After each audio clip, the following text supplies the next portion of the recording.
వారి కార్యక్రమానికి నన్ను ఆహ్వానించడం, పెద్ద ఎత్తున ఈ కార్యక్రమాన్ని చేపట్టడం ఎంతో సంతోషకరంగా ఉంది.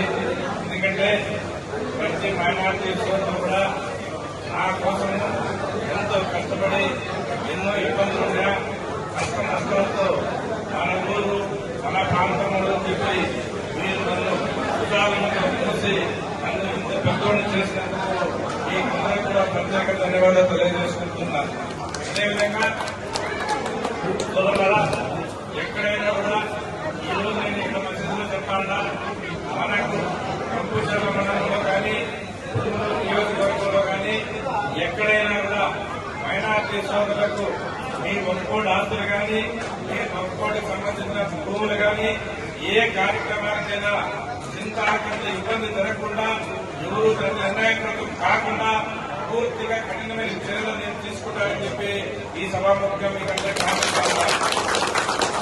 అదేవిధంగా ఎక్కడైనా మసీదులు కానీ ఇంకా ఏదైనా కార్యక్రమాలు కానీ కాంపౌండ్ వాళ్ళు వద్దనేమి దరగాలు వద్దనేమి కబ్రస్థానం వద్దనేమి ఏ కార్యక్రమాలు పెండింగ్ లో ఉన్నాయి కూడా అన్ని కార్యక్రమాలు కూడా ముందుండి నేను చేపట్టి ఈ నియోజకవర్గంలో మైనార్టీ సోదరులకు ఎక్కడ ఎలాంటి ఇబ్బంది లేకుండా ప్రతి కార్యక్రమాన్ని నేను ముందుకు తీసుకుపోయి నా వల్ల కూడా నా వల్ల కాని పనులని రాష్ట్ర ముఖ్యమంత్రి నారా చంద్రబాబు నాయుడు దృష్టి తీసుకెళ్లి ఈ మైనార్టీ సోదరులకు నేను ప్రత్యేకంగా ఒక గుర్తింపు తీసుకెళ్తానని చెప్పి మీకందరికీ సభాముఖంగా తెలియజేస్తున్నాను.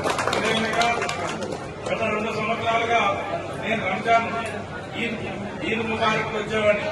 నేను అక్కడ చూసిన 2 సంవత్సరాలు చూస్తే అక్కడ అందరూ కూడా ఈద్ ప్రార్థన చేసేటప్పుడు కొంత మట్టిలో కూర్చొని ప్రార్థన చేసే పరిస్థితి కనపడతా ఉంది.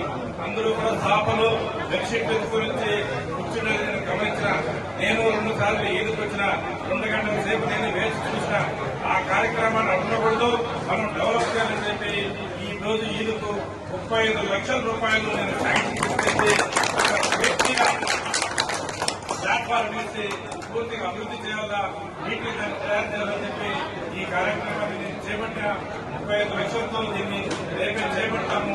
రేపు బక్రీద్ పండుగ రంజాన్ బక్రీద్ పండుగ నాటికి ఆ కార్యక్రమాన్ని కూడా పూర్తి చేసి అందరూ కూడా ఈదులో మంచి వాతావరణం కల్పిస్తారని చెప్పి మీకందరికీ కూడా తెలియజేస్తూ ఈ అవకాశం మీకందరూ కూడా ఇక్కడ ఉండే మతపద్ధతులు అందరికీ కూడా ఇక్కడ మైనార్టీ సోదరులకు ఆ ప్రత్యేక ధన్యవాదాలు తెలియజేసుకుంటూ సెలవు తీసుకుంటాను.